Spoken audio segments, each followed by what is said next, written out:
প্রথমত নারী পুরুষ সকলের জন্য নিষিদ্ধ, এরপর শুধুমাত্র পুরুষদের জন্য নিষিদ্ধ, এরপর শুধুমাত্র মহিলাদের জন্য নিষিদ্ধ। এই বিষয়গুলো আমরা আপনাদের সাথে আলোচনা করছি। আপনারা অ্যাভেলেবেল কিতাবপত্র বই পুস্তকে ওইভাবে পাবেন না, এগুলো আমি বিভিন্ন কিতাব স্টাডি করে আমি আলাদা আলাদা করে নোটগুলো করে নিয়ে এসেছি। এই বই আজকে আপনাদের জন্য আনা হয়েছে। আপনারা ইনশাআল্লাহ আলোচনা শেষে, প্রশিক্ষণ শেষে আপনাদের যার যে কয়টা বই প্রয়োজন আপনারা ইনশাআল্লাহ বই গ্রহণ করবেন ইনশাআল্লাহ। সম্মানিত আল্লাহ পাকের মেহমান বৃন্দ, পুরুষ মহিলা উভয়ের জন্য নিষিদ্ধ কার্যক্রম। ইসলামী শরীয়তের দৃষ্টিতে এহরাম ছাড়া অন্যান্য সময় এই কাজগুলো আপনার জন্য হালাল, আপনার জন্য বৈধ। কিন্তু এহরামের নিয়ত যখন করে ফেলবেন তখন হজের সম্মানার্থে, এহরামের সম্মানার্থে আপনার জন্য এহরাম যিনি বেঁধেছেন সেই ব্যক্তির জন্য এটা তখন নিষিদ্ধ হয়ে যায়, হারাম হয়ে যায়। যদি এই কাজগুলো কেউ করে ফেলে তাহলে তাকে অবশ্যই দম দিতে হবে। আসুন সেই কাজগুলো কি? আমরা এহরাম বেঁধেছি, নারী পুরুষ। মাথার চুল ছোট করা যাবে না, পুরোপুরি মাথা মুন্ডানো যাবে না, চুল ছেঁড়া যাবে না, শরীরের কোনো পশম ছেঁড়া যাবে না, দাড়ি ছেঁড়া যাবে না। মোট কথা হলো চুল এবং পশম বলতে যা বোঝায় কোনো কিছুই উঠানোও যাবে না, মুন্ডানোও যাবে না, কাটাও যাবে না, ছিঁড়াও যাবে না। এই ব্যাপারে আমাদেরকে সচেতন থাকতে হবে, এক নাম্বার। দ্বিতীয় নাম্বার, হাত ও পায়ের নখ কাটা যাবে না, ছিঁড়া যাবে না, উপড়ে ফেলা যাবে না। যদি এমনটা করা হয় তাহলে কিন্তু দম ওয়াজিব হয়ে যাবে। কিছু কিছু মানুষ ওনাদের একটা ফিতরত অভ্যাস, কথা বলতেছে আর নখ কাটে। খেয়াল করছেন আপনারা কখনো? নখ কাটে আসে, আমি দেখি তো বিভিন্ন কারণে আসে, দেখি হাতের নখ নেই। বলেন নখ এত ডাবাইছেন কেন? হুজুর অজান্তে মুখের মধ্যে নখ চলে যায়। আমাদেরকে খেয়াল রাখতে হবে এহরাম অবস্থায় হাতের আঙ্গুল যাতে মুখে না যায়, এই ব্যাপারে আপনারা অ্যালার্ট থাকবেন। নখ কেটে ফেলছেন দাঁত দিয়ে অথবা ছিঁড়ে ফেলছেন, উপড়ে ফেলছেন, আপনার উপর দম ওয়াজিব হয়ে যাবে, নারী হোক পুরুষ হোক, খেয়াল রাখতে হবে। এহরাম বাঁধার পর শরীর, কাপড় কিংবা এই দুটোর সাথে সম্পৃক্ত কোনো কিছুতে সুগন্ধি জাতীয় কিছু ব্যবহার করা যাবে না এবং সুগন্ধি জাতীয় কোনো কিছু খাওয়াও যাবে না। এটা আমাদেরকে খেয়াল রাখতে হবে। এহরাম বাঁধার আগে আপনি পুরুষ যদি হন তাহলে আপনার শরীরের মধ্যে আপনি আতর ব্যবহার করতে পারবেন। আর আপনি যদি মহিলা হন তাহলে মহিলাদের জন্য ওইভাবে ফ্লেভার ছাড়া এক ধরনের আতর আছে যেটার গ্রানটা আপনার মধ্যেই সীমাবদ্ধ থাকবে, বের হবে না। গায়ে যাতে দুর্গন্ধ না হয় আপনি চাইলে সেটা ব্যবহার করতে পারেন, কিন্তু কোনো ফ্লেভার বের হয় এমনটা মহিলারা ব্যবহার করতে পারবে না। পুরুষেরা আতর ব্যবহার করতে পারবে গায়ের মধ্যে এহরাম বাঁধার আগে, নিয়ত করার আগে। রেফারেন্স,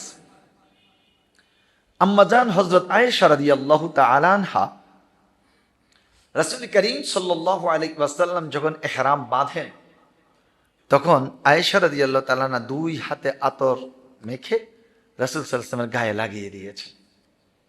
আপনার সাথে যদি আপনার বিবি উমরায় যায় তাহলে যদি সুযোগ থাকে স্ত্রীকে বললেন তুমি আমার গায়ে একটু আতর মেখে দাও না, তাহলে তো আয়েশা রাদিয়াল্লাহু তাআলা আনহার একটা সুন্নত পালন হয়ে যাবে। আর যদি সুযোগ না থাকে তাহলে ওইটার জন্য ধরা বাঁধা কোনো কিছু নাই।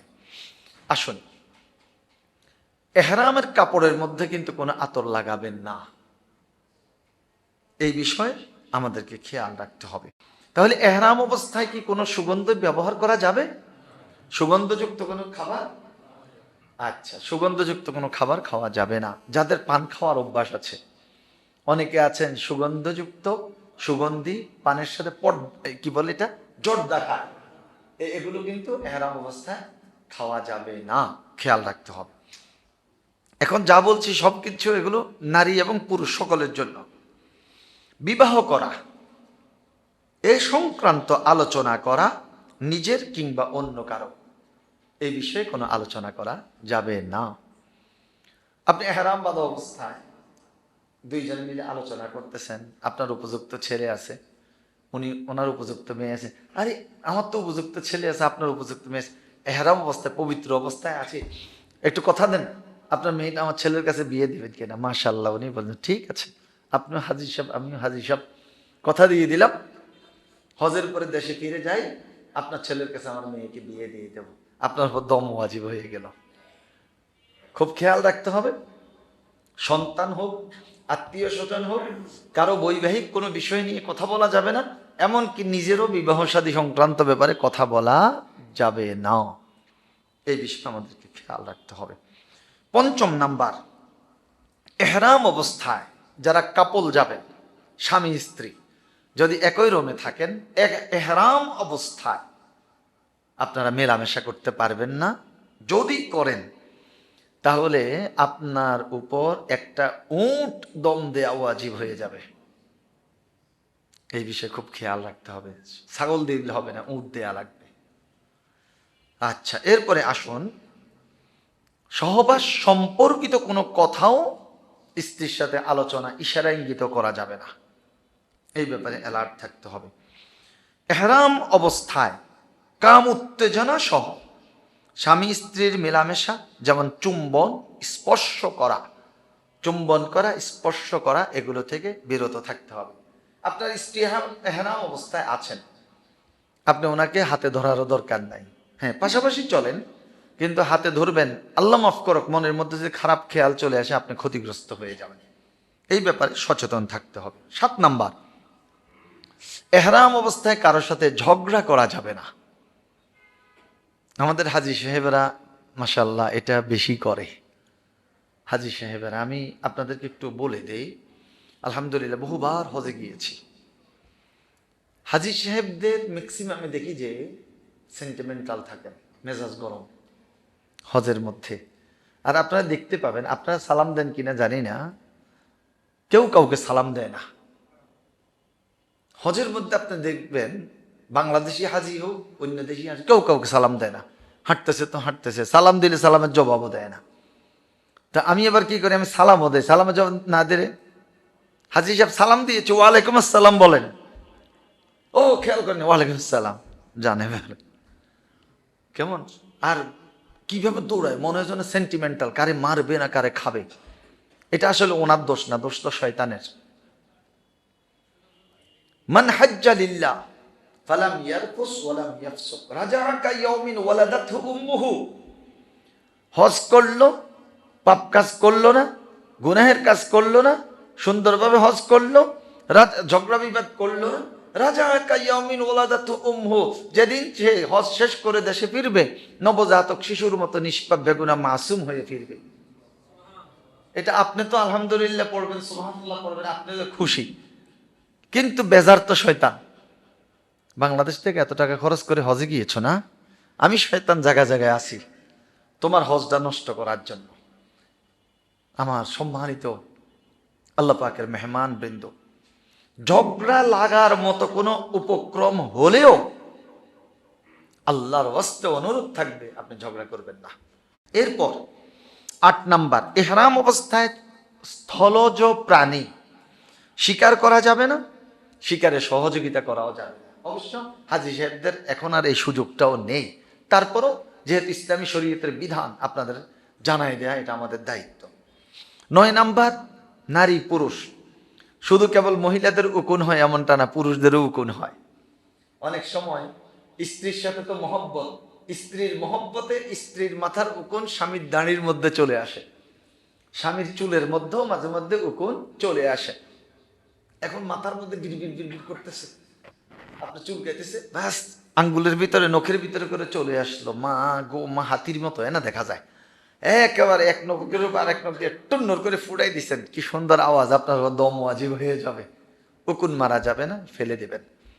আমার মা বোনেরা, আপনারাও খেয়াল রাখেন, যদি আপনাদের কোনো উকুন এহরাম অবস্থায় হাতের মধ্যে চলে আসে, উকুনের বলবেন যে এহরাম অবস্থায় আসি তো, তোর হায়াত বেড়ে গেছে, যা তোরে ছেড়ে দিলাম, উকুন মারবেন না।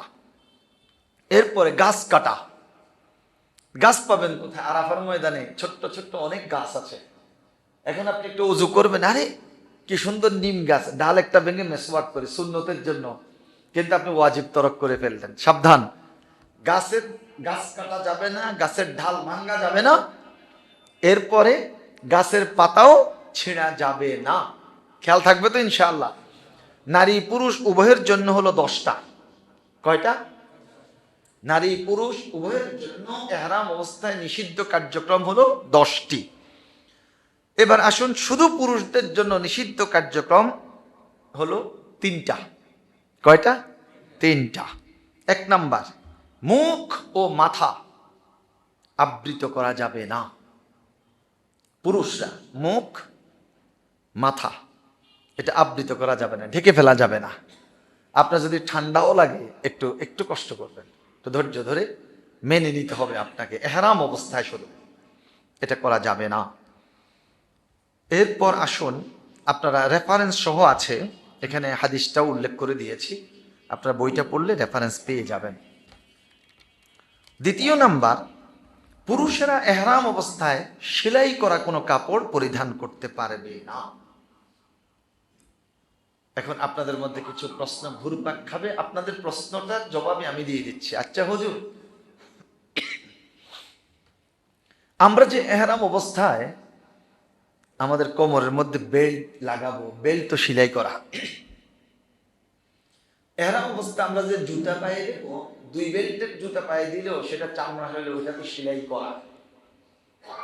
এখন সেলাই করা তো কোনো কাপড় চোপড় পরিধান করা যাবে না, তাহলে এটা করা যাবে। বেল্ট এটা পরিধেয় বস্ত্র নয়।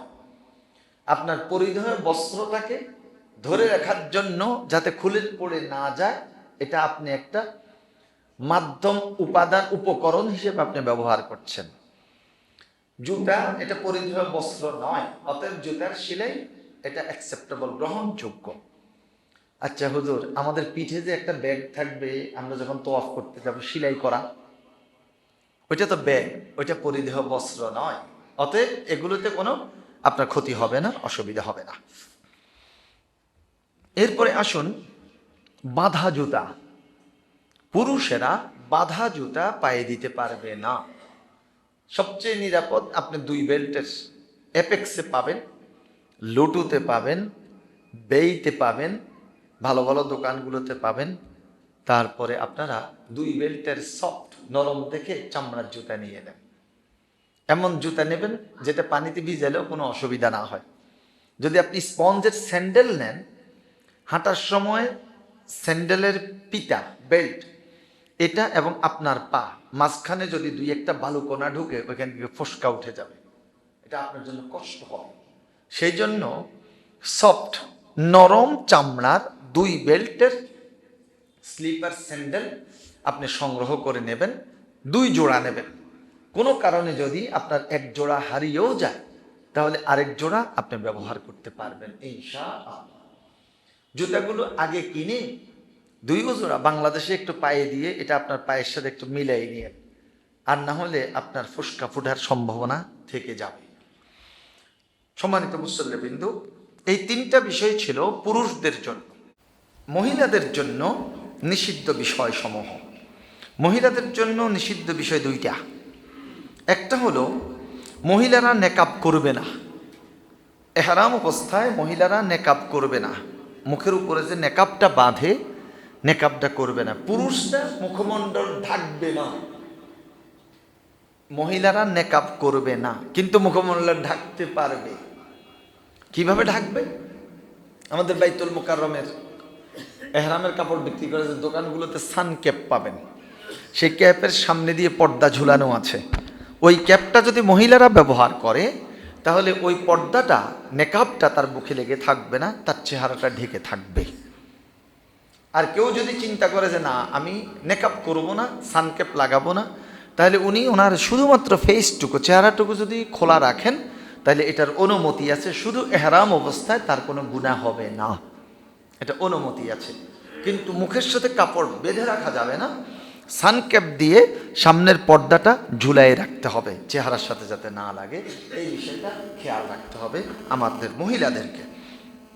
দ্বিতীয় নাম্বার, মহিলারা হাত মোজা ব্যবহার করবেন না। অনেক আমাদের মা বোনেরা আছেন পর্দার সতর্কতার জন্য ওনারা হাত মোজা ব্যবহার করেন, অনেক ভালো কাজ, কিন্তু এহরাম অবস্থায় হাত মোজা ব্যবহার করা যাবে না, এটা নিষিদ্ধ। রাসূল সাল্লাল্লাহু আলাইহি ওয়াসাল্লাম নিষেধ করেছেন। তাহলে মহিলাদের জন্য নিষিদ্ধ কাজ কয়টা? দুইটা। একটা হলো মুখে নেকাব করবে না, কিন্তু মুখ ঢাকতে পারবে, পর্দা মুখে লাগতে পারবে না।